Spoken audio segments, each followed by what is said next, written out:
Ma chi l'ha detto? Ma chi l'ha detto? Anzi, giudicateci, fateci sberleffi, pernacchione. Ma non c'è la mia base tamarrosa? Dov'è la base tamarrosa? Senza base tamarrosa io non comincio. Non si sente la base tamarrosa? Ma possibile? Perché non si sente la base tamarrosa? Dici, ma perché? Perché non va? Ma perché non va? Ma perché è strano che non vada, eppure dovrebbe andare. Ecco, invece non funziona. Non c'è audio. Hanno staccato il filo. Non abbiamo pagato la corrente. Sempre la solita scusa. No, è che i registi oggigiorno sono così, ti tirano fuori le scuse più banali. Non si sente la base. Non avremo pagato la corrente per quel computer. Spiritosi. Buon pomeriggio da Sammy Varin, senza base, ma diciamolo che la vita in fondo non è nulla. Che cos'è la vita se non c'è una base che funziona? Non ce ne frega niente. Posso invece al contrario aprire la mia trasmissione di potere al popolo, potere al territorio, facendo gli auguri a Papa Piero. Scusa, oggi è il compleanno del papà, se Papa Piero compie gli anni, vuoi che Sammy Varin, suo unico figliuolo, non gli faccia gli auguri? Auguri Papa Piero, ma soprattutto complimenti alla Meloni. Complimenti alla Meloni. La mia vita è tutta in piazza e il metto in testa e si combatte, ragazzi. Avrei voluto essere lì a RTL a intervistarla, Avrei voluto essere lì a RTL a intervistarla e sentire queste parole. Il metto in testa e si combatte. Robe davvero che ti gasano, ti fanno sentire forte, tosto, figo, non come gli italiani, voi italiani che siete capre. Oggi un quotidiano apre proprio così, italiani capre, che non è poi alla fin fine una cosa così forte, così potente. È arrivata la base, allora la metto da capo che mi fa godere. Fammela sentire, senti che roba. Questa è la base che mette anche un po' di angoscia, dici, che cavolo sta per accadere? Che cosa sta per fare Sammy Varin? Mani in alto, assolutamente niente, però i dati OCSE rivelano che siamo un popolo di ignoranti, specie voi meridionali e voi immigrati che l'italiano proprio non lo sapete, ma tra poco vi insegneranno l'albanese, tranquilli. Quindi mi raccomando, cerchiamo di insegnare un po' di più l'italiano e possibilmente le buone maniere agli italiani. Cioè, non è che se arrivano i ladri e vogliono rapinarvi la gioielleria, voi bang gli sparate così. Ma dove credete di essere? E alle spalle poi! Non scherziamo, è l'argomento del giorno. Ieri funerali della povera Giulia, oggi per fortuna si parla di questo gioielliere che si è visto una condanna pazzesca sulla testa, ma quella più pazzesca è che deve risarcire i parenti dei morti. Quanto? Quasi 500.000 euro. Chiaramente i parenti non andranno mai a rubare, diventeranno delle bravissime persone. Già lo erano, chiaramente loro non sapevano che avevano dei parenti, un marito, che ne so, che andava a rubare. E chi mai poteva immaginare una roba del genere? Con 500.000 euro questi faranno sicuramente un ulteriore funerale multiplo a queste persone purtroppo decedute, ma soprattutto si faranno una vita perfettamente adeguata agli standard comuni, senza andare a rubare. Cosa facciamo? Cosa facciamo oggi se non aprire anche oggi le linee telefoniche allo 0292 947222? Lo sapete, con Sammy Varin si può. Lo facciamo anche quest'oggi e tra poco lo faremo anche sentendo il territorio, perché oggi c'è la Lombardia di turno e alle 14.30 ci collegheremo con il consigliere regionale della Lega Silvia Scurati, ma subito certamente lanciando l'argomento a piacere, ma mica poi tanto, perché vedete cosa c'è oggi, di carne bella tosta da commentare. Stanno litigando in Parlamento, tra poco ne parliamo. Immediatamente la canzone indipendente, certo, con Andy da Cuneo, la sua Comete.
Si chiama Andy, scritto Andy, scritto Andy, arriva da Cuneo, il suo nome e cognome veri sono Andrea Ruberto, eccolo qua, linea di basso, una cassa, un rullante, siamo piccole e fragili fiammelle nel mondo, ma insieme diventiamo un fuoco che divampa. Bravo Andrea Ruberto con Comete, che trovate su tutti gli store digitali e naturalmente su YouTube, con il buon pomeriggio rinnovato da Sammy Varin. Siamo in onda anche oggi e bisogna riconoscerlo, dalle 13 alle 15 tutti i giorni, dal lunedì al venerdì, in replica la mattina presto, dalle 5:30 alle 7:30 del mattino c'è di nuovo nuovo Sammy Varin. In questa trasmissione ci sono solo artisti indipendenti in onda ogni mezz'ora, sappiatelo. Poi ci sono quelli più importanti che ogni tanto fanno capolino e guarda un po' alle 13:30 ci viene a trovare Davide De Marinis. Troppo bella, troppo bella, troppo bella. E vai. Intanto però siete voi ben accetti allo 0292947222 per commentare i fatti del giorno anche tramite WhatsApp al 346 642 7756. Stavano litigando in aula, certo, sul salario minimo. È passato il nuovo testo, la Schlein è molto triste, dice un giorno triste. Ok della Camera al maxi emendamento che affossa i 9 euro. Ce l'avete coi poveri, ha detto la Schlein. L'Italia non ve lo perdonerà. Sarà comunque il salario minimo è una risposta alla piaga delle diseguaglianze, dice Molinari, Molinari non della Lega ma di Repubblica. Sarà, ma come dice sempre Sammy Varin, la verità sta sempre nel mezzo e quindi, visto che c'è un governo, c'è una maggioranza, mi sembra il minimo che il governo e la maggioranza debbano prendere le loro decisioni, tenendo conto delle proposte dell'opposizione. Assolutamente sì. E poi certo c'è la polemica su questi quasi 500.000 euro alle famiglie dei banditi uccisi dal gioielliere. A un operaio caduto sul lavoro ne vanno 14.500 di euro. 14.500 a un uomo morto sul lavoro, 500.000 euro per i banditi, che però questo gli ha sparato alle spalle, diciamocelo, gli ha sparato alle spalle, non si fa, però puntini 0292947222, chi vuole parlare con me? Pronto? Buongiorno signor Semmi Lisetta. Voilà. Allora, io volevo parlare sulla giustizia, signor Semmi, perché secondo me le tensioni appunto sulla giustizia sono solo accantonate fino al prossimo scontro. E cioè volevo dire oggi, eppure proprio lei, signor Semmi, la signora Giorgia Meloni, la leader, è accusata, mi sembra, per esempio da Renzi e dai suoi, di aver messo sul binario morto la riforma delle carriere dei magistrati, cioè sarebbe il vecchio sogno di Berlusconi e di Forza Italia, che però, stando si dice, secondo la Presidente del Consiglio, deve vedere la luce solo dopo l'approvazione del premierato, ripeto, solo dopo l'approvazione del suo premierato. Forse anche per invocare, basta, il ministro Nordio cosa ha detto? È andato a dire al CSM che da questo governo i giudici non hanno alcunché da temere per la loro autonomia e la loro indipendenza. Promesse e rassicurazioni, dico io, parole di miele. Già, ma i procuratori, signor Semmi, vogliono fatti concreti, ripeto, i procuratori vogliono i fatti concreti, il che vuol dire che quel disegno di legge sulle carriere deve restare nel cassetto o rientrarci come la storia dei test attitudinali, dico io, o delle pagelle, che vedrete come saranno sminucciate, ridotte, minimizzate. Tutto qua, la saluto e buona giornata. E come al solito chiamalo tutto qua, dico io, cosa volete fare? I test agli aspiranti magistrati? Oh, siete pazzi! 0292947222, si parla in diretta, senza filtri né censura, si dice quello che si pensa. Come ci chiamiamo noi? Ci chiamiamo Radio Libertà. Pronto? Sì, buongiorno, ciao, chiamo da Trieste. Ciao. Sarò brevissimo. Credo che le persone dovrebbero iniziare ad andare a suonare i campanelli di qualcuno. Ciao. Sì, che bello, mi piaceva tanto questa cosa, suonare i campanelli e poi scappare, Ah, io lo rifarei anche oggi, quando esco da qua, citofono alla Lega e poi scappo, che sono fuori i militari, poi contento della solidarietà di Salvini, perché ricordiamolo, è Mario Roggero, che è quel gioielliere che è stato rapinato e si è difeso, non ha ricevuto la solidarietà di nessuno per questa condanna pazzesca.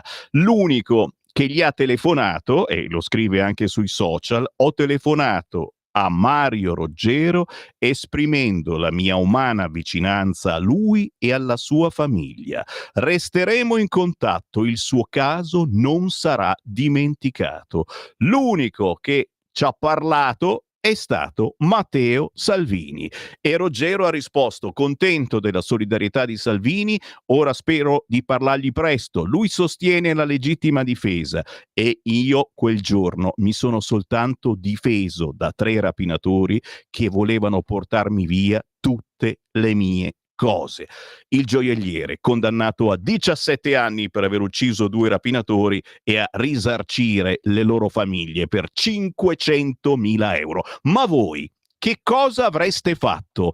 Già questa mattina con il collega Pierluigi Pellegrini, insomma, si è cercato di capire, perché poi forse tutto gira intorno sempre a quei famosi sentimenti che dobbiamo cercare di reprimere dentro di noi, la violenza che scatta, ma in questo caso scatta perché quelli ce l'avevano con mia moglie, ce l'avevano con noi, con le nostre cose.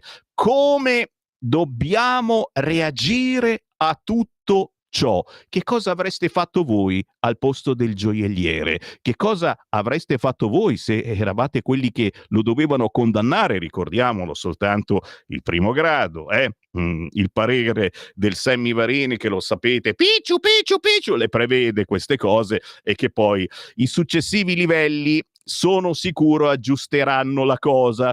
Tu dici in peggio, no dai, peggio di così non si può. C'è il generale Vannacci in linea. C'è il generale Vannacci in linea, signori, ha risposto anche lui. Scusi, Vannacci, non volevo, vabbè. Anche Vannacci ha risposto al gioielliere Mario Roggero dopo la condanna per l'uccisione di 2 rapinatori. È giusto dirlo, insomma, si profetizza che possa essere candidato della Lega alle prossime elezioni europee e Vannacci ha risposto. Cosa ha risposto? Prima è stato il gioielliere che ha invocato il generale Roberto Vannacci, l'ha evocato, Vannacci, aiutami tu. Perentoria la risposta dell'autore del bestseller, è un bestseller davvero, Il mondo al contrario. Vannacci ha parlato e ha detto: mi fa piacere che il gioielliere si sia rivolto a me, segno che il mio libro ha lasciato il segno. A parte la ripetizione segno, che insomma in italiano non è proprio, però mi ricorda un po' la nonna della Giulia, che pure lei ha fatto un libro, io non so se diventerà pure un bestseller, però trova tutte le scuse ancora per promuovere il suo libro, il grande Vannacci, di cui voi avete naturalmente comprato il libro. Io avevo consigliato di non acquistarlo perché Vannacci dice cose che noi dicevamo 20 anni fa, insomma, e li dice anche peggio. Però vabbè, in un'intervista alla Stampa, ricordiamolo, Vannacci ha parlato di legge e di legittima difesa. Io non mi occupo di giustizia, non sono un uomo di legge, io faccio il soldato. Detto questo, sono assolutamente empatico con il gioielliere alle prese con vicissitudini che non merita.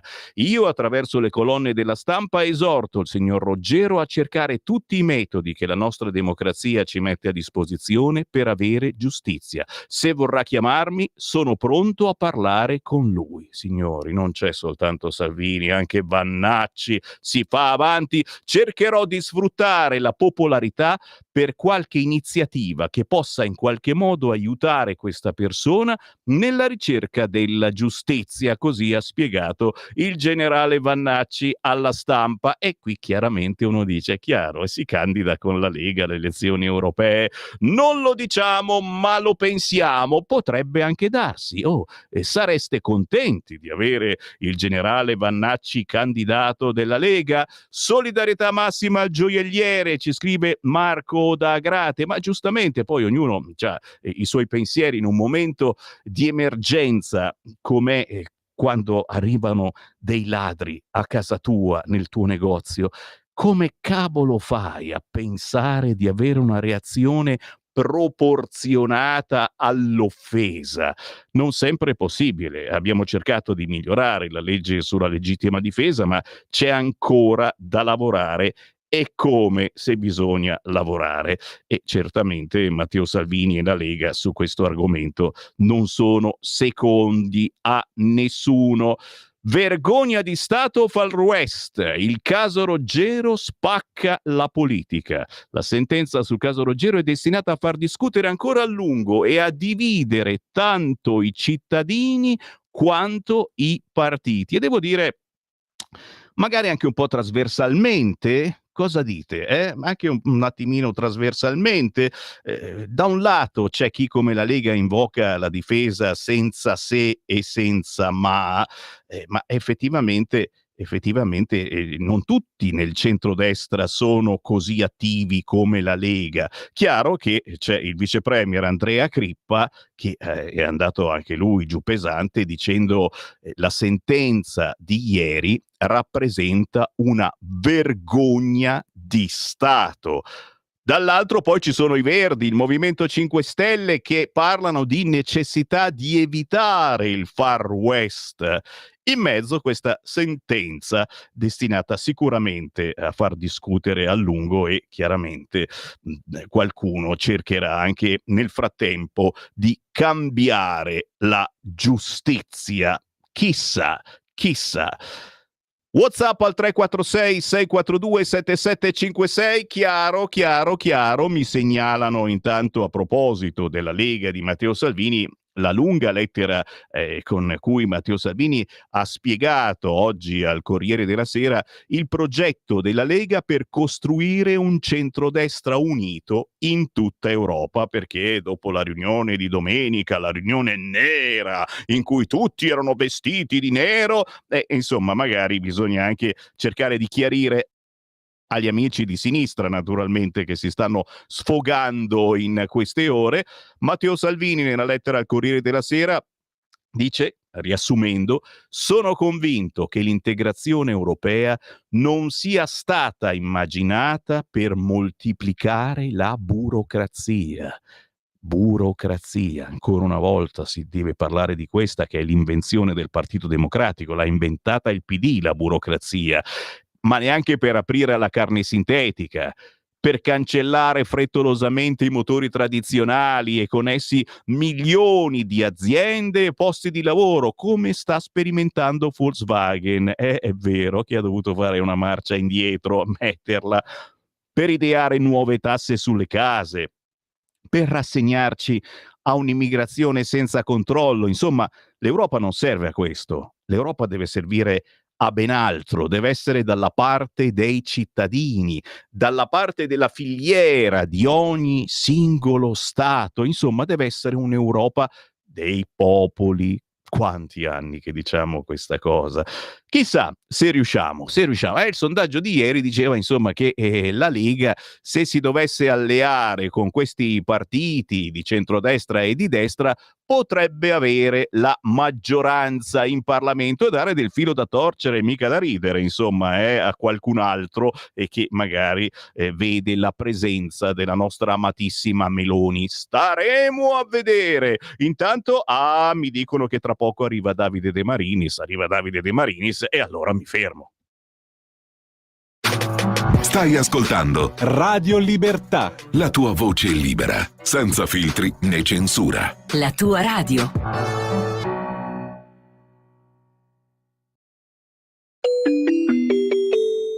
Qui Parlamento.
nel progetto di legge, cioè degli elementi fondanti forti della relazione conclusiva sono entrati totalmente nel progetto di legge e quindi in qualche modo da presidente e rappresentante di tutti gli altri membri, e in cui sostanzialmente quella relazione conclusiva ha tratto tutti le energie che venivano dai diversi partiti politici, io mi sento di rivendicarlo. E soprattutto perché quella relazione conclusiva alla fine è stata approvata da tutti, no? Con voti favorevoli o astensioni, ma anche questo progetto di legge probabilmente vedrà un'ampia approvazione o un'ampia con anche astensioni, ma che vanno da intendersi positivamente. Bandierina vuota, ha parlato il collega del PD. Beh, bandierina vuota. Allora bisogna sempre iniziare anche la questione del fondo sovrano. Certo, sono 700 milioni circa nel 2023, sono altri 400, 300-400 nel 2024. Ma bisogna iniziare. Cioè questo paese fa tante parole e spesso non inizia i cammini, e questo lo potremmo vedere sui temi dell'energia, tante parole ma non si inizia mai. Su temi fiscali si parla di riforma fiscale ma non si inizia mai. Questo è l'anno anche della delega per la riforma fiscale. Io stesso nell'ambito della riforma fiscale a cui ho partecipato anche come relatore ho accettato in qualche modo una diminuzione, nel caso specifico di una lotta che è stata triennale sulla rateizzazione degli acconti, ma che si poteva fare probabilmente per tutti, ma l'ho accettata perché bisogna iniziare. Allora anche qui sul provvedimento del Made in Italy bisogna iniziare. Qui Parlamento.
Stiamo diventando più buoni o no? Dobbiamo sentirla almeno ancora un centinaio di volte questa qua, prima di Natale. Natale Magico, la nuova canzone di Davide De Marinis con Marta Brando, e lo abbiamo all'Autogrill. Davide De Marinis! Ciao Sammy, ce Dove l'abbiamo sei? fatta! Mi Do- sentite bene? Ti sentiamo, sentivo che prima, cioè, mentre andava una canzone così dolce, voi dissacratori parlavate, tu il regista, di posizioni, come mi metto in orizzontale, in verticale? Oh, ma Davide, ma dai! Ah, belli! È rimasto senza parole, dice, ma mi hanno scoperto. Senti, dove ti trovi? Sono scamato. In che Autogrill sei? Facciamo pubblicità, dai. Sono verso vicino a Firenze. Sempre perennemente Bologna, in Firenze. giro. Sono andato ieri, ero a Roma perché ero ospite di un mio amico che ha presentato un libro, e allora ho colto l'occasione per cantare anche Natale Magico, perché ormai ci siamo, ormai siamo addirittura d'arrivo. Assolutamente sì, e ripeto, dobbiamo diventare più buoni, Sì. non cerchiamo di trattare male il nostro vicino di casa, soprattutto se donna, tanto rispetto, cerchiamo, se arrivano i ladri, cerchiamo di non sparargli, almeno sotto Natale, e lasciamoli fare, che cavolo, insomma, Davide, è veramente difficile essere buoni oggigiorno, ma con la nuova tua canzone insieme a Marta Brando, Natale Magico, dobbiamo mettercela tutta. Davide, spiegaci un Sì. attimo questa scelta. Guarda, io intanto, Sammy, la canzone io l'ho dedicata, e l'ho detto anche nel mio comunicato stampa, è scritta e dedicata a tutti i bambini, perché oggi più che mai c'è bisogno di un Natale magico, e ci siamo capiti, perché di guerre non se ne può più, e ci sono un sacco di bambini che purtroppo ricade su di loro colpe che non dovrebbero ricadere su di loro. Quindi ancora più che mai c'è bisogno di un Natale magico per tutti i bambini del mondo. E questo E ti fa poi la onore. canzone è stata fatta con un bel gruppo di lavoro, il mio produttore Paolo Agosta, la bravissima Marta Brando, questa ragazza giovane, talentuosa, che fa jazz, che l'ho scoperto io, no, non l'ho scoperta, però, e lavora col mio produttore, me l'hanno fatta conoscere, ho sentito che canta benissimo, abbiamo fatto questo pezzo 2 anni fa, pensa, Sammy, l'abbiamo fatto 2 anni fa, Dai! e l'ho tenuto nel cassetto, e poi quest'anno ho deciso di farla uscire, ma era già pronta 2 anni fa, nel Natale del 2021 era già pronta questa canzone, e poi è uscita nel 2023. Beh, signori, ci voleva, anche il video, devo dire, molto, molto semplice, ma poi arrivano i bambini e diventa una cosa molto dolce. Quanto ci vuole per il nostro Natale? E poi la presentazione la scorsa settimana alla pista del ghiaccio di Palazzo Regione Lombardia è stata splendida. È vero, molto bella, ci tornerò, il 9 sarò di nuovo lì, e farò un altro bel video, proverò anche a pattinare, Sammy, proverò a pattinare, vediamo come va. E poi l'8 dicembre sarò, non so se posso dirlo, ma Certo. siamo tra amici, su Rai 1 da Caterina Balivo, quindi venite a vedermi e a vedere come suona anche in televisione Natale Magico. Io sono sempre contento, quando vedo il Davide De Marinis in televisione sono contento, e molto spesso passo molto tempo a essere contento, perché davvero, Davide, hai la simpatia, l'allegria, e ci stai in ogni trasmissione. Quando c'è il momento di Davide De Marinis strappi un sorriso e metti di buon umore. Questa è una dote assolutamente Grazie. importante, basilare, che probabilmente abbiamo in comune noi che viviamo, tu abiti qua dietro, Quartoggiaro, se non erro. Sono a Forese. A Forese proprio, che cavolo, siamo noi nella zona. Ma io infatti sono dispiaciutissimo, perché volevo venire in studio da te, ma tu con la radio sei praticamente a a 300 metri, guarda, esageriamo, 300 metri da casa mia. Bellissimo, bellissimo. Quindi, signori, rischiamo che prossimamente, se Davide De Marinis arriva in zona, ma tu citofona Radio Libertà, che Vengo a noi citofonare, salgo su. ci siamo sempre, dalle 7:30 del mattino alle 9 di sera c'è sempre qualcuno, e se hai la fortuna di beccare Sammy Varin, poi assolutamente facciamo casino. Davide De Marinis con Natale Magico, da ascoltare su tutti gli store digitali, da scaricare su Spotify, Grazie. su YouTube, un bellissimo video da regalare. Sammy, e poi da regalare, perché Vedi? con €1 regali una canzone che è meravigliosa, ed è come regalare un fiore, è una poesia. Adesso non perché è una canzone mia, lo direi anche di un altro se fosse questa, perché secondo me è proprio bella. Questa volta mi è uscita veramente bene, ed è un bel messaggio di pace, di tranquillità e di amore verso questo momento magico che viviamo, che è quello del Natale, che dovrebbe unire le persone, e magari il Natale magico può essere quella ciliegina sulla torta, e io consiglio di regalarla. E lo consiglio anch'io, 99 veramente. centesimi. È un bellissimo gesto, e soprattutto un gesto per chi vuole trasmettere allegria, felicità, spensieratezza, perché gli Un bel artisti messaggio, dai. e voi artisti avete anche questo compito difficilissimo in questo momento. Davide De Marinis poteva fare il rapper cattivo che dice parolacce, che incita a picchiare, a drogarsi, eccetera. Non gli è venuto bene e ha deciso di fare il io buono. posso dirti una cosa, Sammy? Se la musica fosse solo quella, con tutto il rispetto per chi la fa, io non farei più musica. Bravo. Cioè, no, avrei chiuso. Farei un'altra cosa, farei il pittore. Mi piace anche dipingere, faccio i miei quadri col caffè, però non farei musica perché non avrei nulla da dire, anzi, forse ne ascolterei anche meno. Capite ragazzi come bisogna anche educare i nostri figli, cercare di fargli capire che magari ci sono colonne sonore diverse, e non è facile, ma è anche una nostra responsabilità di noi genitori e d'altronde faccio radio, di noi programmatori musicali. Grazie Davide De Marinis, Grazie. Buona musica, auguroni, a Buon Natale prestissimo. magico a tutti. Auguri, ciao. No, rimango io, però quando c'è Davide Maris sono sempre contento, poi arrivano sempre un fracco di WhatsApp al 346 642 7756, perché comunque questa verve è un Natale magico, ci piace. Dai, riapriamo le linee allo 0292947222. Chi vuole entrare in diretta con Sammy Varin lo può fare in questo momento, certamente in primo piano. Oggi la notizia è esplosa, era di ieri, ma ieri si parlava della Giulia Cecchettin, e oggi è esplosa la notizia del gioielliere condannato. Sul Corriere c'è poi l'intervista al procuratore di Asti, persone abbattute in quel modo, video agghiacciante. È un pezzettino di video, ce l'hanno fatto vedere anche in televisione, è vero. Poi se la prende con Salvini, e quando mai? Vuoi non tirar dentro colpa di Salvini, parla per slogan.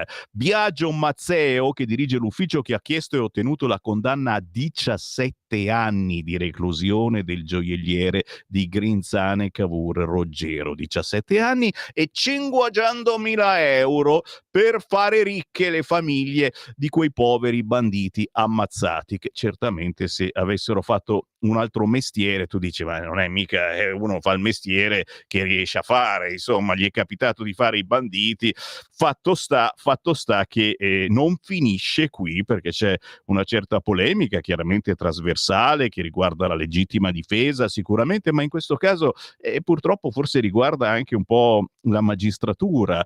Tu dici che c'entrano i magistrati, un altro magistrato avrebbe detto, non lo so, però il gioielliere è passibile sicuramente di pena, perché non si spara alle spalle quando il ladro sta scappando.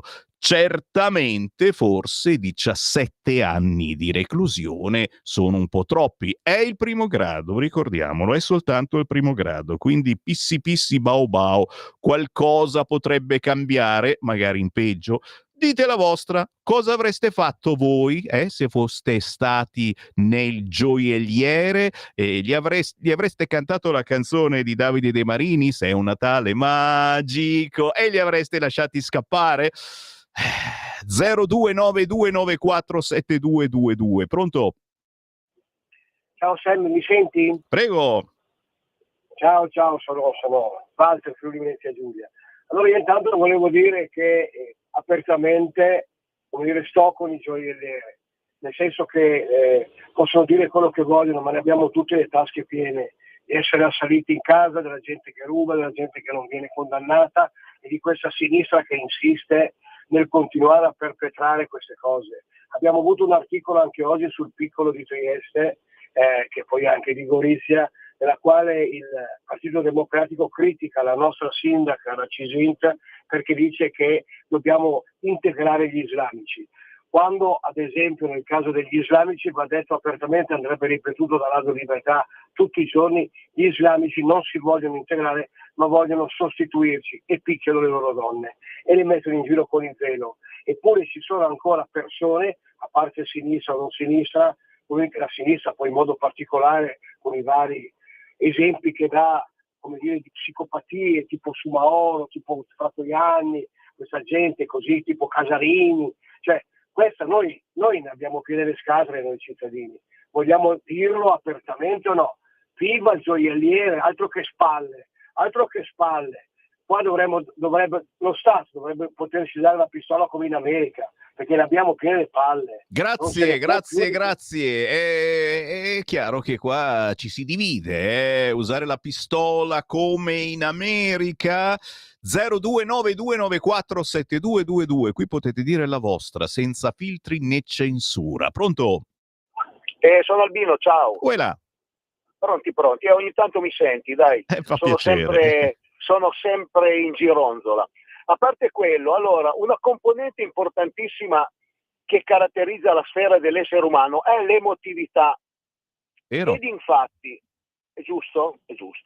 Ed infatti cosa succede? Una domanda prima, un certo Kabobo che aveva ammazzato 3 persone senza nessun motivo, volevano dire che in quel momento era incapace di intendere di volere, invece lo era. Mentre per contro questo signore, l'orefice, sto poveretto, con tutto quello che ha subito, con tutte le violenze che ha subito, con la tensione, eccetera, non era secondo qualcuno incapace di intendere di volere, per conto mio sì.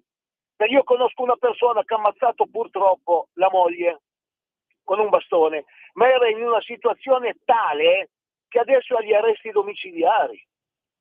Perché ad un certo punto viene preso in considerazione il fattore emotivo. Perché in questo caso non l'hanno preso in considerazione? Ma per quale motivo? Qualcuno me lo sa spiegare? Allora io a questo punto, dato che io non mi fido manco della mia ombra, comincerei ad andare a vedere, scusatemi, magari ero una coglionata, però a che partito appartengono e di che sfera politica sono coloro i quali hanno giudicato?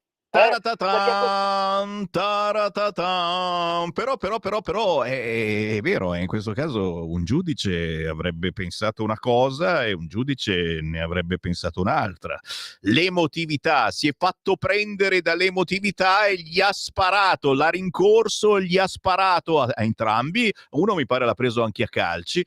Esagerazioni, però che cosa avreste fatto voi se dei ladri avessero schiaffeggiato, minacciato, mi sembra, la moglie, te stesso, i tuoi averi?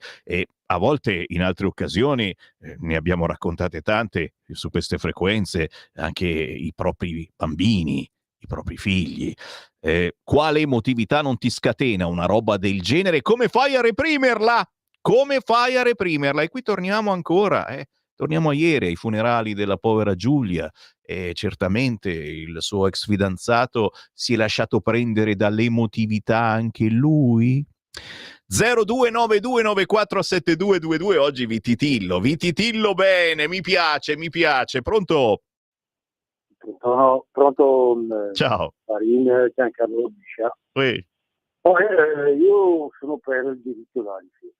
Comunque sia qualsiasi mezzo possibile, o a mani nude o con qualsiasi oggetto contundente, quello che ti capita in mano, se sei armato tanto meglio, secondo me. Sento parlare di questi ladri che scappano e gli sparano la sera, ma mi visto un ladro che scappa all'indietro, che mentre ti guarda scappa, e perché scappa? Pensa di aver combinato qualcosa di grosso, non lo so. Grazie caro, secondo me sono scappati perché ha visto la pistola di questo che non era finta. 0292947222, chiaramente stiamo parlando, svolazzando, sono pensieri, però sono pensieri liberi perché questa radio lo è ancora e quindi potete dirceli senza vergogna. Pronto? Pronto? Ciao. Ciao, buongiorno a tutti, ciao Sammy. Se possibile vorrei esprimere il mio punto di vista sul discorso del gioielliere che è stato condannato. Certo.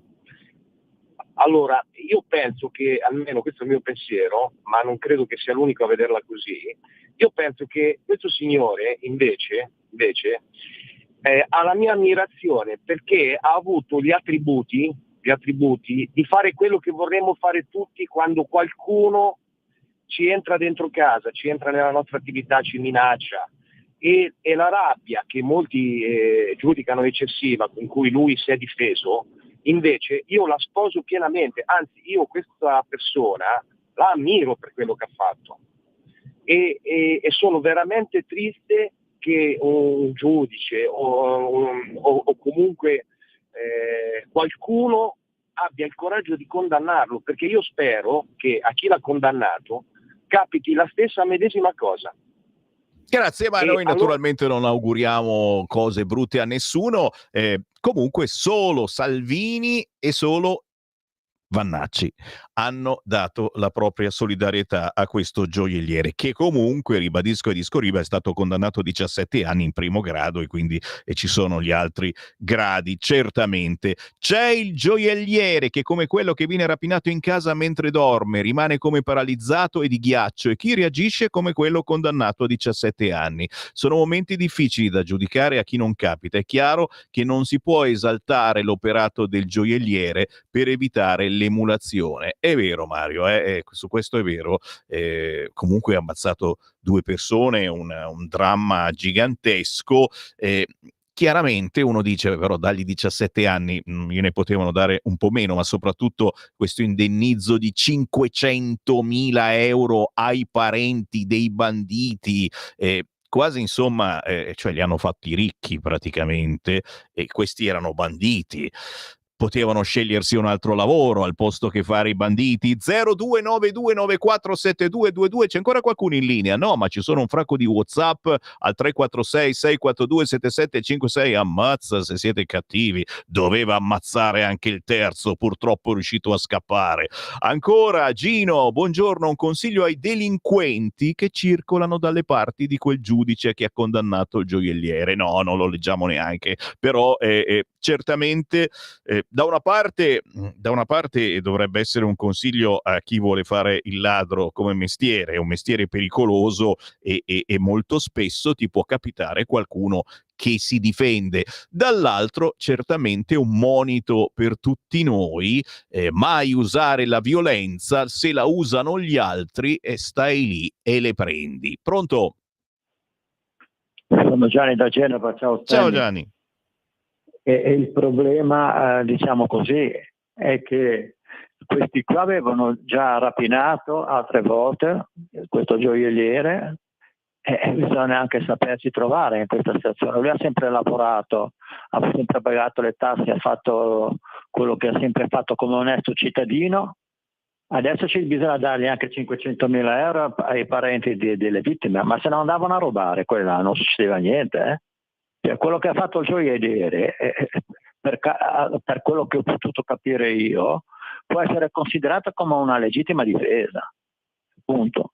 E punto e virgola, punto a capo. Poi qua abbiamo dei magistrati, vedi quello che è successo con Matteo Salvini, abbiamo i patronaggi vari, abbiamo gli Apostolo e compagnia cantante che fanno dei gran danni al paese, come è successo con Rose Olindo, che grazie alla nostra radio e in Giulio Cainarca, che ha sempre portato avanti questa battaglia di civiltà, perché potrebbe capitare a qualsiasi di noi che siamo persone semplici di andare a finire in galera per 17 anni rovinata la vita quando sono innocenti al 100%. Mi farebbe piacere sentire comunque alla nostra radio la Simonetta Mattone, che è della Lega, che è stata diciamo così, nell'organo magistrato dei tribunali dei minori, che ha detto che lì Rose e Olinda sono condannabili perché ha letto le carte, che è tutto a posto. Io Grazie, vorrei sapere caro. cosa ha letto. Grazie caro, Cosa ha è letto? una postilla per il nostro direttore Giulio Cainarca, magari la mattina. Intanto obbligo di braccialetto elettronico per Rudy Guedè. Wow, wow, wow, ho un corno. Lo ricordate, è stato l'unico condannato per l'omicidio di Meredith. Braccialetto elettronico dopo violenza e lesioni alla ex compagna. Non commentate. Stai ascoltando Radio Libertà, la tua voce libera, senza filtri né censure, la tua radio.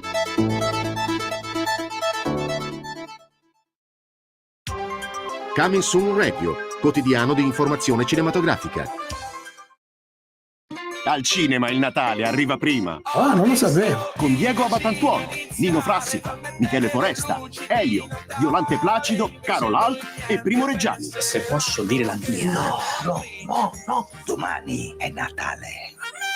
Improvvisamente a Natale mi sposo. Dal 6 dicembre solo al cinema. Il 7 dicembre. Non voglio rinunciare alla vita perché tu hai paura di lasciare lo stagno. Dai creatori di Minions. Migrare. Che idea stupida. Qui non stiamo parlando di migrazione, stiamo parlando di avventura. A volte bisogna trovare il coraggio di spiccare il volo. Voglio che usciamo a vedere il mondo. Ti prego. Prendi il volo. Dal 7 dicembre solo al cinema. Acclamato alla Mostra del Cinema di Venezia. Se mi avesse detto allora che gli piacevo, come sarebbe andata?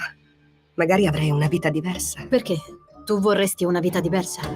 Dopo Match Point, il nuovo colpo da maestro di Woody Allen. Che succede? Non so perché ti ho chiamato.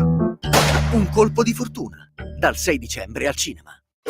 Il mio nome è Willy Wonka. Il 14 dicembre Ho un'idea. Da dove cominciamo? Dal cioccolato, ovviamente. arriva al cinema la meravigliosa storia del mago e cioccolataio più amato di sempre. Tutte le cose belle a questo mondo sono cominciate con un sogno. Timothée Chalamet è Wonka. È tempo di cambiare il mondo. Al cinema.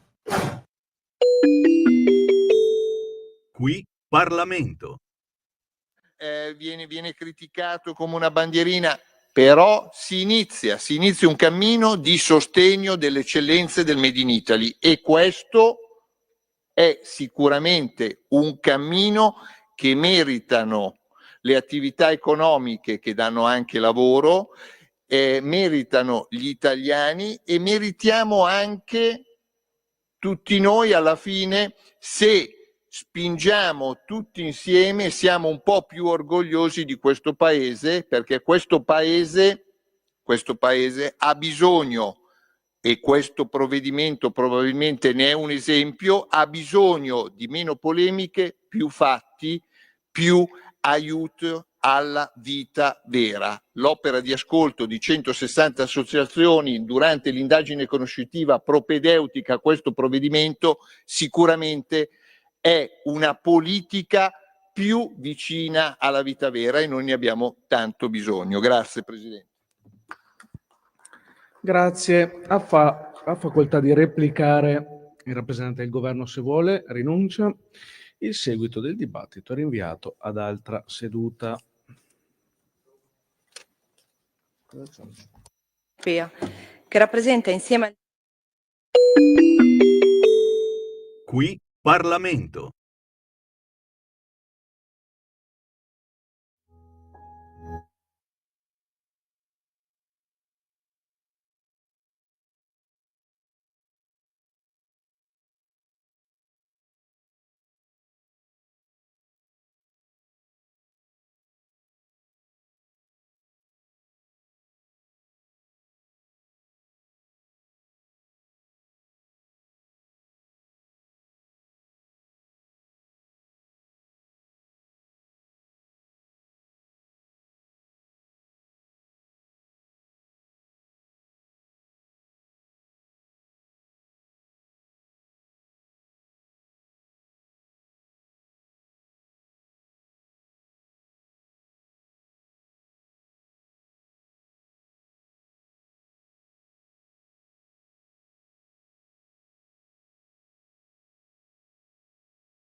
La musica raffinata, sì, a volte siamo beceri, ma la musica è sempre importante nella trasmissione di Sammy Varin. Ogni mezz'ora trasmetto solo artisti indipendenti. Angela Tursi arriva da Andria, in Puglia. Questa Pure Love è la colonna sonora di uno spettacolo teatrale che è andato in scena a Londra. Il viaggio di una donna che lascia la sua terra per inseguire i propri sogni. Se vi piace il genere, cercate sugli store digitali ma anche su YouTube Angela Tursi, Pure Love.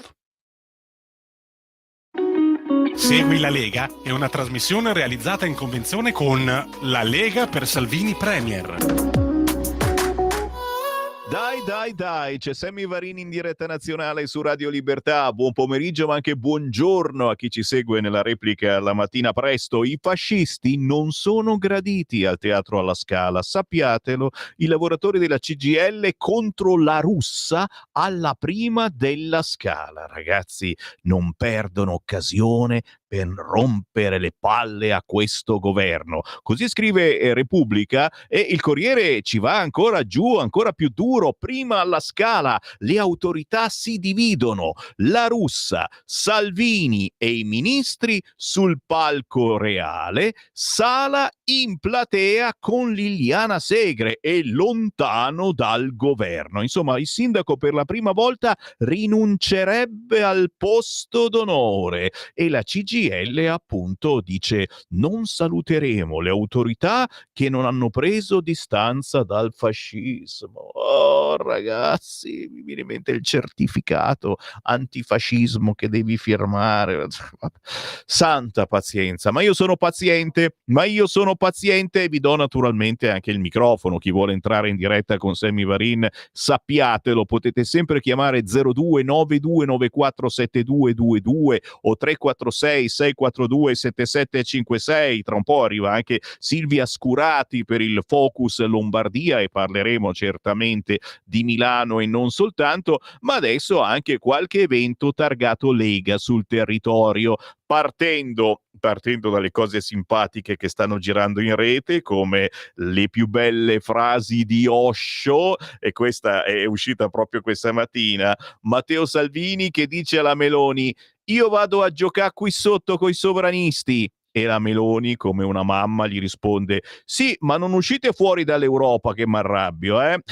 Simpaticissimo, assolutamente. Te sembra che vogliamo uscire dall'Europa, ma ci mancherebbe altro. Noi la vogliamo cambiare l'Europa. Poi è la solita maestra che non vuole celebrare il Natale o che dice: a Genova, lo pubblica il Secolo XIX, una maestra ha detto ai bimbi di quarta elementare: Babbo Natale non esiste, e le famiglie insorgono. Ringraziamo queste famiglie. Ci è andata bene, ragazzi, perché con le classi che ci sono oggi, dove ti trovi tutti stranieri, potevano anche dire Ale!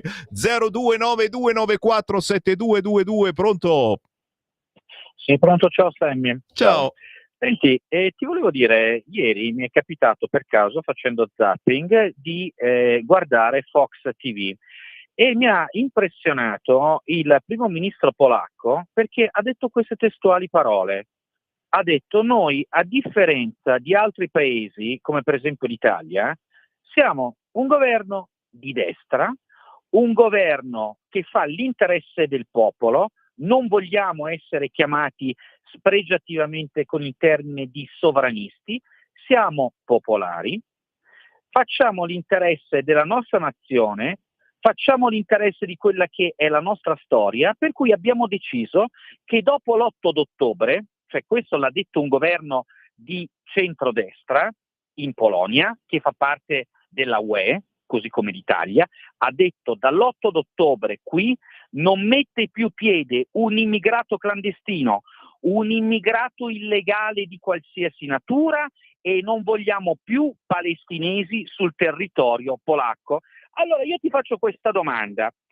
Noi siamo dei piangina. Da quando governiamo è da più di 12 mesi, ce l'hanno su con noi, non facciamo questo. Ma noi che cosa facciamo? Per seguire l'esempio di quanti evidentemente con le palle va bene, stanno facendo ciò che noi non stiamo facendo, va bene, cioè stanno dicendo no all'immigrazione clandestina, costruiscono muri e se ne sbattono le palle di chi all'interno li vuole boicottare, le varie sinistre di varia natura, ma i popolari, i cosiddetti sovranisti polacchi, ungheresi, cechi, slovacchi, va bene, fanno l'interesse di chi li ha votati. Allora io direi questa cosa: oltre a costruire il meraviglioso ponte sullo stretto di Messina, vogliamo noi in quanto Lega svegliarci un attimo e porre un argine a chi come Fratelli d'Italia non sta ancora assumendosi la responsabilità di fare una politica sull'immigrazione, direi non di destra, ma in linea con i pericoli che l'Europa tutta vive in questo momento, per cui oggi bisognerebbe avere il coraggio di dire no all'immigrazione clandestina, no agli illegali, no ai palestinesi di qualsiasi natura, ed è semplice, punto, stop. Grazie. Giriamo, inoltriamo, schiacciato il bottoncino inoltra Giorgia Meloni. No, non scherziamo, qualcosa si sta facendo sicuramente, però lo vedete, siamo sotto gli occhi vigili dell'Europa e soprattutto dell'opposizione. La Meloni si sta muovendo molto bene da un punto di vista perché deve tenere buona l'Europa che ci sta dando i piccioli, i soldi e nello stesso tempo deve portare avanti una politica contro l'immigrazione illegale. Vedi Albania, qualcosa si sta muovendo. Certamente non è la Lega, non è Matteo Salvini quando era ministro dell'interno, su questo non ci piove, e certamente voi avete punito la Lega non andandola a votare alle ultime elezioni, se non in pochi, e votando tutti la Meloni perché era di moda, perché non è stata al governo con Draghi, eccetera eccetera. Adesso la Meloni sta seguendo l'agenda Draghi, in Europa è lì che abbraccia tutti quanti quelli che vogliono perpetuare questa Europa all'infinito, ma lei è furba, certamente è furba, perché l'ha sempre detto anche il sottoscritto Sammy Varin, a questa Europa bisogna sorridere a denti stretti, è che insieme al sorrisetto bisognerebbe poi anche lavorare in un altro senso, e questo è un po' più difficile da fare, certamente. Ci lavoriamo. Intanto gli appuntamenti da non scordare partono proprio dalla bontà del Natale che si avvicina e dalla bontà della Lega, certo, perché qualcuno dice: ma come la Lega? Qui la razzista, fascista, omofoba, e magari candida pure Vannacci. Guarda qua, 9 e 10 dicembre, raccolta alimentare 2023 destinata alla Croce Rossa Italiana. La Lega Giovani dell'Umbria, signore e signori, a Terni si raccolgono cose da mangiare il 9 dicembre in largo Passavanti. A Orvieto il 10 dicembre Torre del Moro. Bravi giovani della Lega dell'Umbria. Gli appuntamenti da non scordare targati Lega? Beh, per chi ci segue da Firenze, domani, giovedì 7 dicembre, ci si riunisce sempre i giovani della Lega a Firenze, nella sede della Lega in Viale Corsica 17/C. Se avete parenti o amici a Firenze, diteglielo che anche a Firenze c'è una sede della Lega. E a Firenze non è che stanno così bene, insomma, ci sono tanti problemi proprio sul fronte immigrazione e proprio sul fronte sicurezza, ragazzi. Spaccate non stop, furti in negozio come nulla fosse. È che a Firenze non fanno niente, a differenza di, sto scherzando naturalmente, però insomma lì votano tutti sinistra, e quindi non è che posso sparare al ladro che entra. Io sto lì e aspetto che finisca di rubare e poi se ne va. Non scherziamo, però si parla anche del candidato che dovrà fare il sindaco di Firenze del centrodestra, e bisogna parlarne, mentre nel centro-sinistra stanno apertamente litigando perché hanno deciso di non fare le primarie. Signori, erano così belle le primarie del PD, dove chiunque poteva avvicinarsi al gazebo e votare, e è uscita la slide. Hanno una FIFA boia, che vinca quella che non deve vincere a Firenze, e quindi meglio che decidiamo noi. Vai. Tra gli appuntamenti da non scordare, targati Lega, ma non soltanto. Questo è bellissimo, guarda, ci andrei io. Giovedì 21 dicembre, segnate in calendario, alle 17:30 presso Palazzo Pirelli, qui a Milano, si parla di metaverso e intelligenza artificiale. Come sarà il nostro futuro? Mentre qualcuno pensa al patriarcato qui in Italia e a menarci il torrone a noi uomini, maschilisti, omofobi e razzisti, in giro per il mondo si pensa all'intelligenza artificiale, come cambierà la nostra vita. Tra poco parleremo con qualcuno e dovremo capire se è vivo o se è un robot. Vi giuro, sarà così. Palazzo Pirelli, giovedì 21 dicembre, ore 17:30, con Attilio Fontana, Roberto Anelli, ma un fracco di ospiti importanti, fisici, esperti del settore. È chiaro che siamo un po' tutti curiosi di sapere questa intelligenza artificiale migliorerà la nostra vita in alcuni campi, certamente sì, come quello medico, però, un po' di paura, e come se l'abbiamo.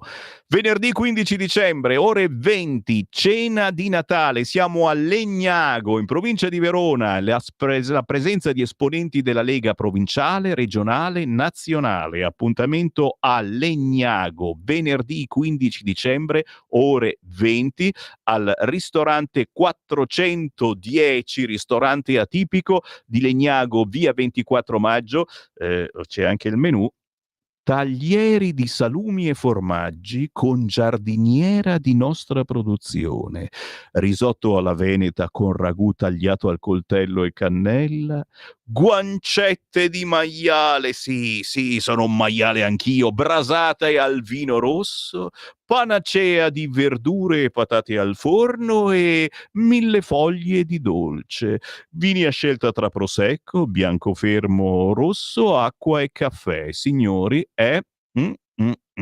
siete in zona? Venerdì 15 dicembre, ore 20, cena di Natale targata Lega a Legnago, al ristorante atipico 410. Chiaro che se volete informazioni dovete andare a cercare la sezione di Legnago in provincia di Verona e dirgli: "Uè, voglio venire a cena". Io lo dico sempre, la cena della Lega, uno deve per forza venire a cena. No, se sei in zona passa anche soltanto per un saluto, perché incontri sindaci, assessori, consiglieri provinciali, regionali, e si parla del tuo territorio. Signori, se non andate agli eventi targati Lega, dove andate? Quella dei comunisti? 15 dicembre, ore 21, una panettonata in compagnia a Cassano Magnago, in provincia di Varese, al Bakery Street di via Giovanni Mazzeles, del Bakery Street, dove si mangiano, ragazzi, delle colazioni squisite, via Mazzel 53 alle 21 del 15 dicembre. Gli auguri di Natale anche della Betlemme della Lega. E ancora enti targati Lega, io invito tutti, chiaramente, che hanno una sezione di riferimento, se organizzate qualche cosa, fatemelo sapere, inviate un WhatsApp al 346 642 7756, ripeto 346 642 7756. Che cos'è? È il numero di WhatsApp di Radio Libertà ed è sempre attivo dalla mattina alla sera, non stop. Voi spedite il WhatsApp e poi il primo che entra in onda lo legge. Pranzo di Natale, Lega, VCO, Verbano, Cusio, Ossola, il 17 dicembre alla Bocciofila Possaccio di Verbania. bei personaggi come onorevole Riccardo Molinari, presidente dei deputati della Lega e segretario della Lega Piemonte, il grandissimo Alessandro Panza, europarlamentare della Lega, Alberto Gusmeroli, deputato Lega, Alberto Preioni, capogruppo Lega in Regione Piemonte, e l'onorevole Enrico Montani, segretario della Lega Verbano Cusio-Ossola. Il 17 dicembre alla Bocciofila Possaccio, siamo a Verbania, e ce ne sono tanti di eventi targati Lega in Piemonte. Tra poco ve ne leggo qualcun altro, ma c'è una telefonata. Pronto? No, ciao, scusami, io volevo parlare con Giulio Cesare.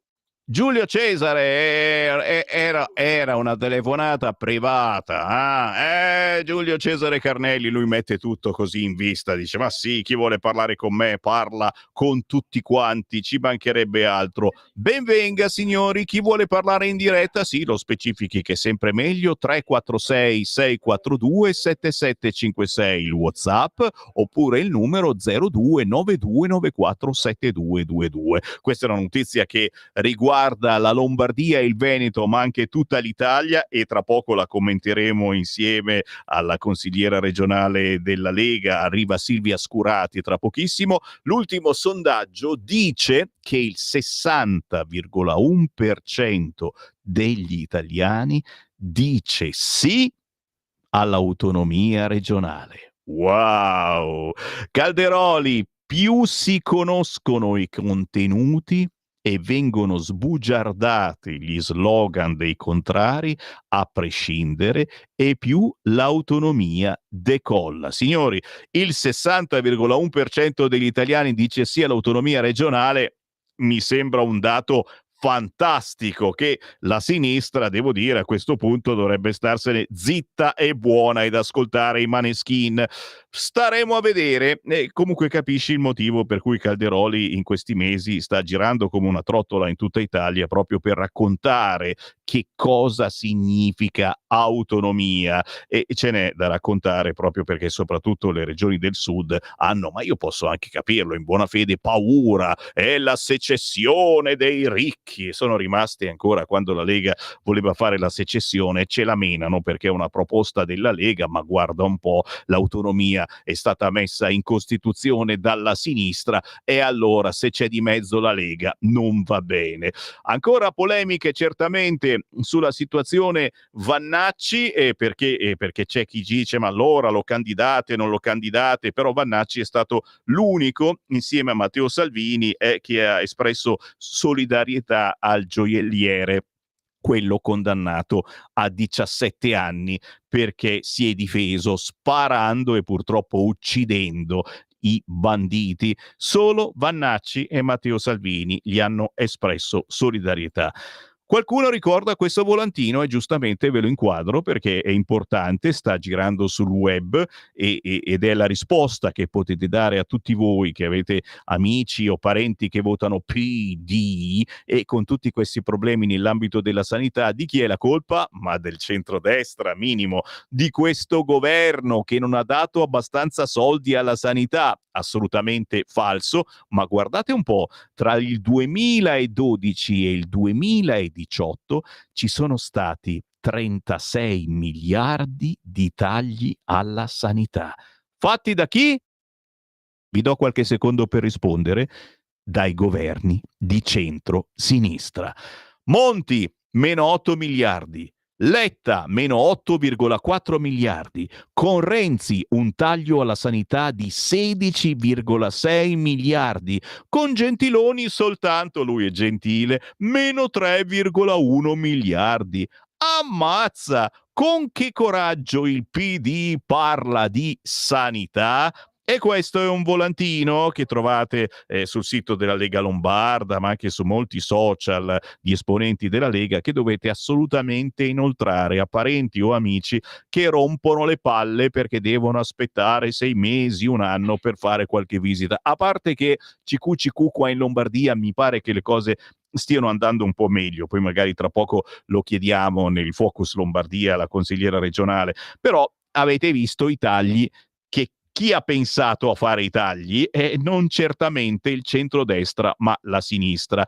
Ancora Milano, quest'altra polemica a proposito di esponenti della Lega e a proposito soprattutto di Milano. C'è Samuele Piscina che è intervenuto proprio l'altro giorno su questo argomento Milano, ma soprattutto argomento simpatia. Che simpatia? La simpatia che da sempre la sinistra ha per i centri sociali. È stato fatto un bel regalo ai centri sociali. Sul cursore sentiamo Samuele Piscina. Spero anche una parte della maggioranza. Purtroppo qui è stato fatto un favore enorme. È stato dato al centro sociale Lambretta, dei delinquenti patentati del centro sociale Lambretta, uno stabile di 380 metri quadri a meno di 1.000 euro al mese, senza neanche passare da un bando di gara. Se questo non è uno scandalo in una città come Milano, dove con 1.000 euro non paghi neanche un bilocale per andare a dormire, per andare a vivere, non so quale sia lo scandalo. Davvero io non capisco più quale possa essere uno scandalo all'interno della città di Milano. È una vergogna incredibile, è una roba folle che mai mi sarei aspettato neanche da una maggioranza sinistrosa come questa, un favore fatto a dei delinquenti veri e propri. E quindi anche noi abbiamo già fatto un accesso agli atti per recuperare tutta quanta la documentazione, per portare nelle sedi opportune, soprattutto alla Corte dei Conti, questo scempio allucinante, questo torto fatto ai cittadini, sapendo che, e qui voi siete responsabili, mettete sotto casa di onesti cittadini un centro sociale che non gli permetterà di dormire. Abbiamo voluto farvi sentire quello che è il casino che fanno i centri sociali, impedendo alle persone di dormire la notte poco fa. Nessuno di voi si è scandalizzato, non ho visto una persona che si sia scandalizzata. È una vergogna inaudita.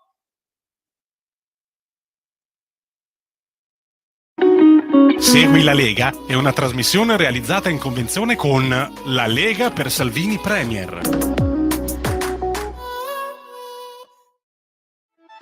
Stai ascoltando Radio Libertà, la tua voce libera, senza filtri né censure, la tua radio.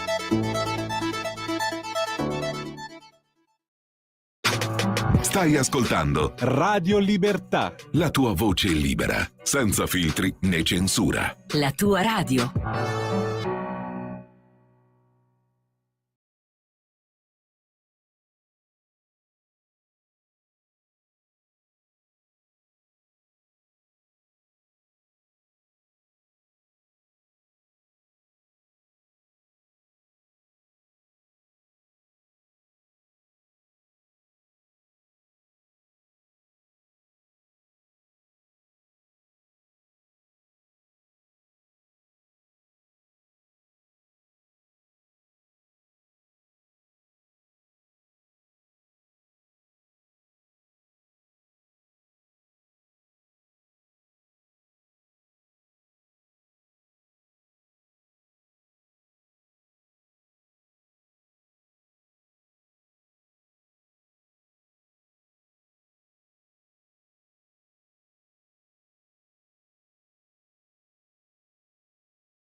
D'altronde la nostra è la radio delle lingue, dei dialetti da sempre. Trasmettiamo anche canzoni che trasmettono emozioni territoriali nella propria lingua, nel proprio dialetto. Lui è un sassofonista napoletano, compositore e docente di musica, si chiama Enzo Anastasio e questa già ha un testo in dialetto con una forte valenza educativa. Si parla ancora una volta, certo, di questi giovani che a Napoli non soltanto girano con la pistola e si fanno giustizia da sé come vogliono loro, a loro modo. E ritorniamo ancora sulle polemiche di quest'oggi e stanno arrivando un fracco di WhatsApp sulla vicenda del gioielliere che si è difeso, ha esagerato nella difesa, ma è stato forse anche esageratamente punito. Tra poco vi leggo qualche WhatsApp, ma lo leggiamo insieme all'ospite in arrivo per Focus Lombardia. Va ora in onda Focus Lombardia. Con un grande grazie a tutti i gruppi Lega sul territorio, ogni giorno ci colleghiamo con una zona diversa d'Italia per commentare le notizie del giorno con un ospite che ricorda anche come sta andando la Lega sul territorio, come sta lavorando in Consiglio regionale. E oggi parliamo con Regione Lombardia e con noi Silvia Scurati. Ciao Silvia! Ciao, mi sentite bene? Forte e chiaro, Perfetto. vicepresidente. Ciao, ben Ciao ritrovata. a tutti, grazie per l'invito e grazie per il lavoro che fate di servizio, perché ascoltare i territori è assolutamente importante, quindi grazie per lo spazio che ci date, dove possiamo parlare un po' della nostra bella regione. E come fare una controinformazione puntuale anche che la Lega sta portando avanti in tutte le zone della Lombardia e non soltanto in questi mesi, proprio per preparare il cittadino alle prossime elezioni europee, quelle del 9 giugno che sembrano lontane ma sono vicinissime, e soprattutto dobbiamo cercare di spiegare che non è una roba facile politicamente, questi posizionamenti che stiamo cercando di avere, la Lega con i gruppi in Europa di centrodestra e di destra, perché mettersi insieme. Abbiamo commentato fino a ieri quello che è stato l'evento targato Lega a Firenze, dove c'eri anche tu, che ha cercato di riunire proprio una nuova compagine importante che secondo i sondaggi sarebbe davvero importante, e quindi potremmo portare avanti una nuova idea di Europa. Come la si riesce a spiegare questa cosa che sta facendo la Lega? È un'Europa dei popoli che metta come priorità il benessere dei propri cittadini. Uno dice, ma perché finora non doveva essere così? Finora? Silvia Scurati. No.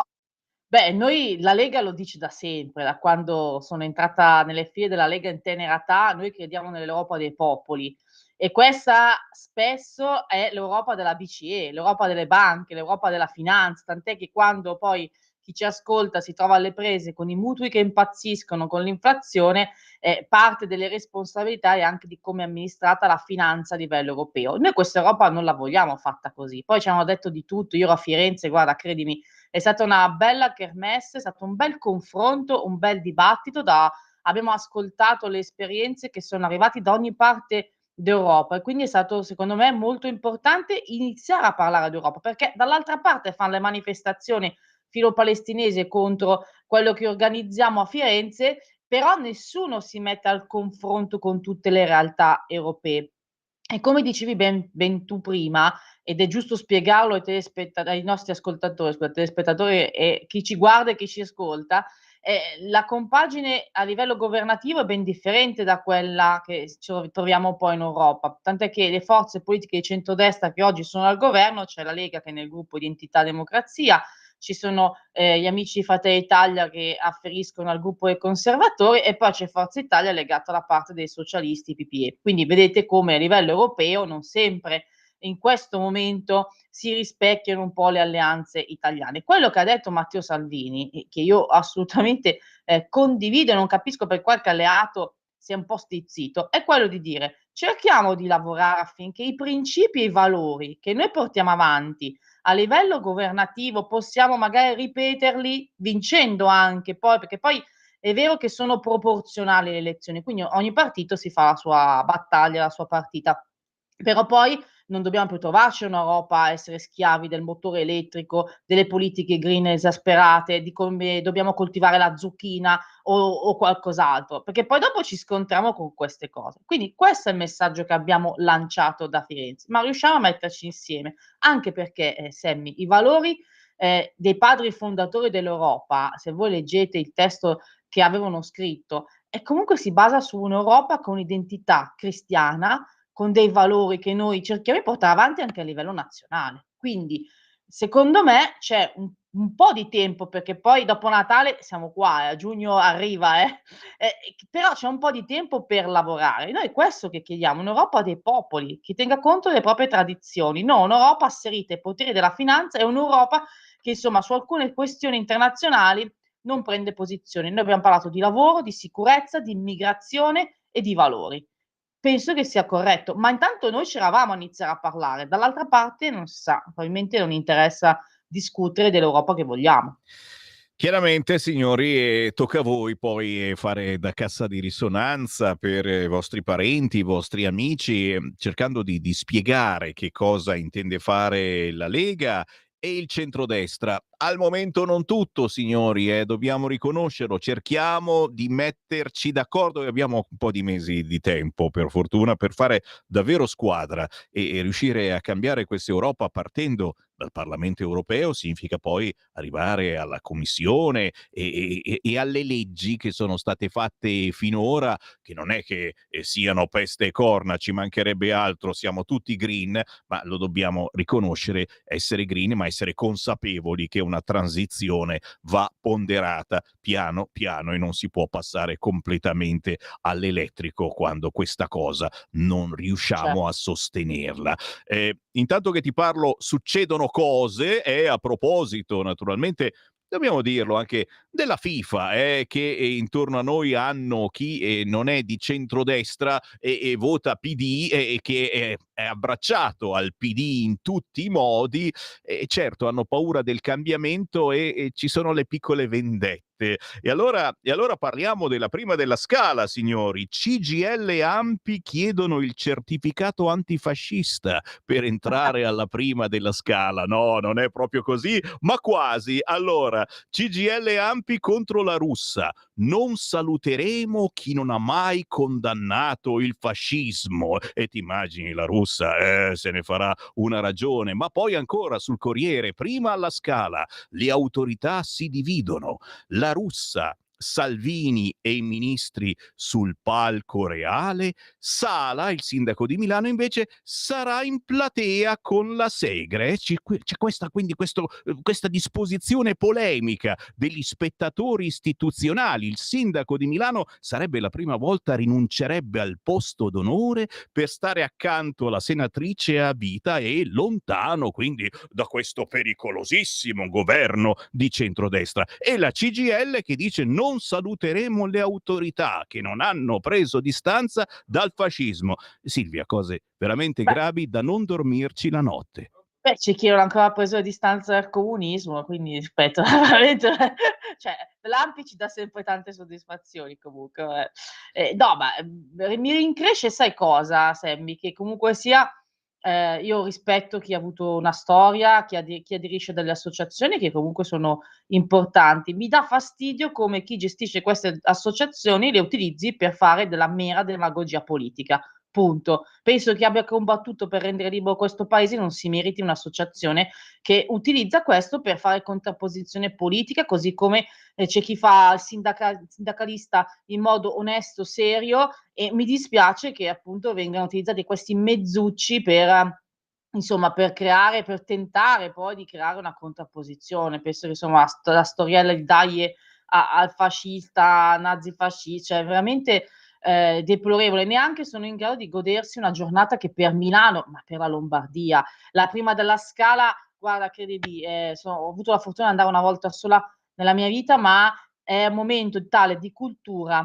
di bellezza, e il giorno di Sant'Ambrogio, che davvero anzi dovrebbe essere il giorno in cui tutti lasciano da parte la parte politica, ma ci si gode uno spettacolo nel cuore di Milano, nel tempio della cultura e della musica.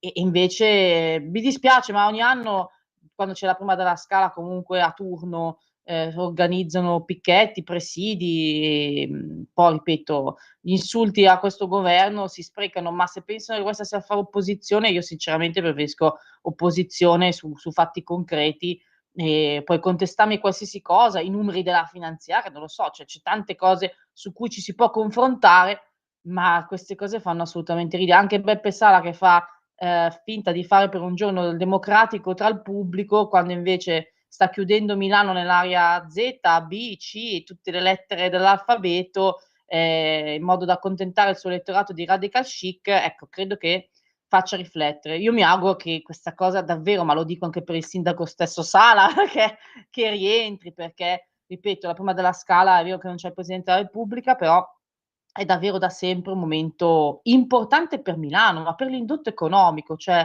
per tutto ciò che rappresenta Milano e la Scala. Ma chiaro, è comunque un segnale di forte difficoltà, a mio parere, del sindaco di Milano, che sul fronte sicurezza, insomma, ha dovuto riconoscere lui stesso che non erano soltanto cose percepite dalla gente, ma che davvero c'è. Staremo a vedere. Noi siamo sempre ottimisti, però, insomma, abbiamo quasi perso le speranze per questo governo milanese. Mi dicono giustamente di questo sondaggio, e questo è una cosa bella, un sondaggio che, insomma, ragazzi, il 60% degli italiani è favorevole alla riforma dell'autonomia. Ragazzi, cose importanti, sondaggi che chiaramente non vengono diffusi sugli altri quotidiani, ma insomma, se davvero è così, la strada è ormai questa: autonomia, grazie alla Lega, che da sempre, da quando questa radio è viva, parliamo di autonomia. È vero, Silvia?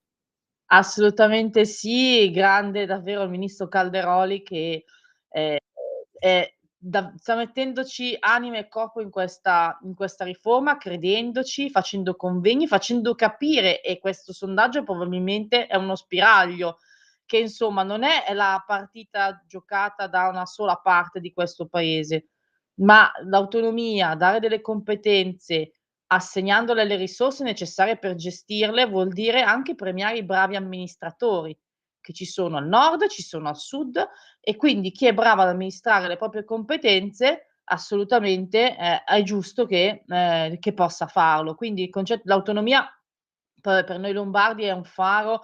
Anche Attilio Fontana, quando ci siamo insediati qualche mese fa per la seconda legislatura di Fontana, l'ha ribadito, come per noi è fondamentale. Noi siamo pronti a assumerci le responsabilità, gli oneri e l'onore di gestire le competenze, e mi auguro che tante altre regioni lo facciano, tant'è che appunto, guarda caso, fino adesso quelle più tiepide sono state quelle amministrate dal centro-sinistra, ma anche qua penso per una contrapposizione. Però se le persone percepiscono che possono avere dei servizi in più, pensiamo solo alla sanità, come possa essere magari amministrata a livello locale, ma tante altre partite, dall'ambiente, la compartecipazione anche sulla parte dell'istruzione e della formazione, che sarà poi una delega compartecipata. Insomma, penso che sia un grande passo in avanti, e ripeto, secondo me Calderoli arriverà a portare a compimento la riforma proprio perché lo sta facendo con competenza, con serietà, e devo dire che anche su questo il governo sta rispettando un po' il patto elettorale col quale ci siamo presentati a tutti gli italiani. È vero, assolutamente sì, e insomma ormai l'abbiamo capito: da una parte c'è il premierato, dall'altra parte l'autonomia, a differenza del premierato, che sarà più complicato, referendum, eccetera. L'autonomia, speriamo, sia un qualcosa di più veloce in questo senso. Ma veniamo al territorio lombardo, mi arrivano WhatsApp al 346 642 7756, gente che ti segue, giustamente ricorda che sei stata relatrice di un provvedimento atto a sostenere le imprese lombarde e la loro storia, e anche per noi questa è una cosa importantissima, ma ci sono anche novità sul fronte delle adozioni internazionali. Parlacene, Silvia. Sì, il primo è un progetto di legge che abbiamo approvato 2 settimane fa in regione, cioè istituiamo un museo di impresa, questo per dare dignità a quelle piccole e medie imprese che han fatto la storia produttiva lombarda e che vogliono magari allestire o fisicamente o attraverso un sistema virtuale di collezione di foto, insomma la storia della propria azienda. Credo che sia un riconoscimento per chi ha creato grande la Lombardia e quindi verranno messe risorse per attuare il bando, rivolto chiaramente ai più piccolini che vogliono tramandare anche alle scuole, perché verranno coinvolte anche le scuole, la storia della propria attività. E la seconda è una mozione che abbiamo approvato ieri in aula, di cui sono la prima firmataria e sono molto contenta perché è stato un lavoro fatto con le associazioni del terzo settore, con le famiglie adottive, dove praticamente iniziamo ad aderire al protocollo piemontese. Il Piemonte è la prima e unica agenzia regionale che si occupa di adozione internazionale. A livello statale ci sono tanti enti privati accreditati, ma riteniamo giusto dare un'alternativa alle famiglie che possono avere un'offerta territoriale vicina a parte della propria regione per l'iter che spesso, come ho detto ieri in aula, è lungo, pieno di sofferenza, oltre che per quanto riguarda le adozioni internazionali con dei costi assolutamente elevati. Pensiamo solo al fatto che le famiglie devono restare per mesi nello stato in cui vive il bimbo che vogliono adottare, e questo a livello sociale, ma anche psicologico delle famiglie è davvero un'impresa. Quindi credo che sia un piccolo passo rivoluzionario per arrivare poi a avere la nostra agenzia tutta lombarda, però nel frattempo, così come altre regioni sono convenzionate con il Piemonte, lo facciamo anche noi, partiamo da lì e diamo un'offerta in più alle famiglie adottive, perché per noi, almeno per quanto mi riguarda, ma per tutta la Lega, quando si parla di famiglia si parla della famiglia naturale, ma anche delle famiglie adottive che, dando un futuro a un bimbo, fanno veramente, come dico sempre, un gesto di amore estremo e quindi vanno aiutate e sostenute. E come ragazzi, adottiamo, e invece adesso la moda per qualcuno è di comprarselo il bambino, Comprare. di farselo fare, che cose, e poi bisogna anche perdonarli chiaramente, perché poi se il bambino si ritrova senza genitore non va bene, allora adesso dovremmo perdonarli. Ancora una battuta mi chiedono sull'argomento del giorno, che è di ieri. Ieri c'è stato il dolore chiaramente per Giulia, oggi per fortuna si parla della vicenda di questo gioielliere condannato perché si è difeso, ha sparato ai banditi, 17 anni in primo grado, ma soprattutto abbiamo letto quasi 500.000 euro alle famiglie dei banditi che purtroppo sono stati uccisi da questo gioielliere. Nessuno ha espresso solidarietà se non Matteo Salvini, che ha telefonato a questo gioielliere, e anche Vannacci si è fatto avanti. Qual è il tuo pensiero su questo fronte? Certamente quello dei nostri ascoltatori, te lo dico subito, che qualcuno dice cattivescamente ha fatto bene perché in quel momento lui pensava soltanto a difendersi. Dall'altra parte certamente non si spara alle spalle, quindi una punizione ci voleva, e come, ma forse 17 anni sono veramente tanti? Silvia. Sì, assolutamente. Mi dispiace, ma io penso anch'io, cioè credo che da una parte sia stato sicuramente all'inizio una parte di legittima difesa, perché ricordiamo, qua poi si parla sempre della parte finale dell'episodio, ma in realtà a parte che il gioielliere qualche anno prima era già stato massacrato di botte nel suo negozio, punto primo. Punto due, io ho letto le interviste, cioè la rapina è stata drammatica. Gli è stata puntata la pistola alla testa con una sorta di roulette russa, è stata puntata la pistola alla testa alla moglie, l'hanno picchiato, rapinato. Quindi questa persona è uscita, è vero, poi si disquisisce sul fatto che sia stato colpito alle spalle, però Sammy, perdonami, se io non fossi stato un rapinatore oggi sarei vivo. Questo è il punto. Mi dispiace dirlo, poi credo che sia drammatico togliere la vita a una persona. Io credo che probabilmente non riuscirei mai, perché per me la vita ha un rispetto che va al di sopra di qualsiasi cosa, Però ripeto, cioè, credo che qua sia stato tra l'altro la sentenza è stata più grave rispetto a quello che era stato chiesto, cioè, ripeto, no, non condivido questa sentenza, sicuramente avrebbe dovuto essere punito per detenzione di arma da fuoco illecita, così come ho letto dagli atti sui giornali, sicuramente sì, ma credo che la condanna sia assolutamente troppo dura perché va ripercorso tutto quello che è successo nel corso della rapina, che è stata drammatica.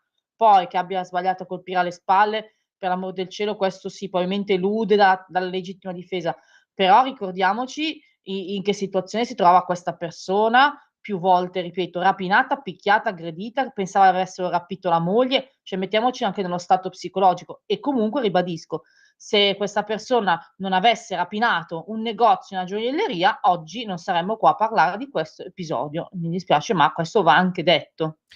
È vero. Così Silvia Scurati, vicepresidente Commissione Attività Produttive. E Silvia, sempre un piacere stare con noi. Io invito anche i nostri ascoltatori a sbirciare la pagina Facebook della Lega in Regione Lombardia. Si chiama proprio così, Lega in Regione Lombardia. E con Silvia Scurati ci sentiamo sicuramente nelle prossime settimane.